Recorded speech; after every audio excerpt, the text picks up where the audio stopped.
আসসালামু আলাইকুম। আজ আমি আপনাদেরকে কিভাবে মেডিসিন ছাড়া কবুতর সুস্থ রাখতে হয় সে বিষয়ে একটু কথা বলবো। ভিডিওটি শুরু থেকে শেষ পর্যন্ত দেখবেন।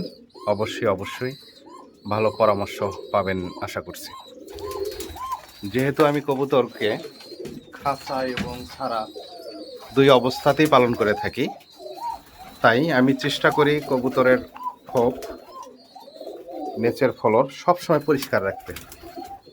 আপনি যদি আপনার কবুতরগুলোকে একদম সুস্থ ফিট রাখতে চান, তাহলে অবশ্যই অন্তত সপ্তাহে একবার হলেও কবুতরের ঘরগুলোকে পরিষ্কার রাখবেন। আর বিশেষ করে কোনো অবস্থাতেই একবারে পানি দিয়ে রাখা যাবে না।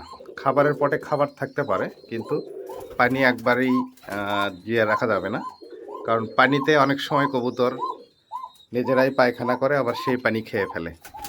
এতে করে হয় কি, কবুতরগুলো খুব দ্রুত অসুস্থ হয়ে পড়ে, আর তখনই মেডিসিনের শরণাপন্ন হতে হয়। কিন্তু আপনি যদি কবুতরের ঘর সব সময় পরিষ্কার রাখেন, বিশেষ করে সপ্তাহে একদিন, এবং পানি যদি সময় মতো দিনে 3 বার হোক 2 বার হোক যদি আপনি পানি দিয়ে খাওয়ানোর পর পানি সরায় নেন, তাহলে দেখবেন কবুতরগুলো অটোমেটিক কোনো প্রকার মেডিসিন ছাড়াই আল্লাহর রহমতে আমার মতো সুস্থ থাকবে। আশা করি ভিডিওটি আপনাদের কিছুটা হলেও উপকারে আসবে। ধন্যবাদ শুরু থেকে পাশে থেকে সময় দেওয়ার জন্য। আসসালামু আলাইকুম।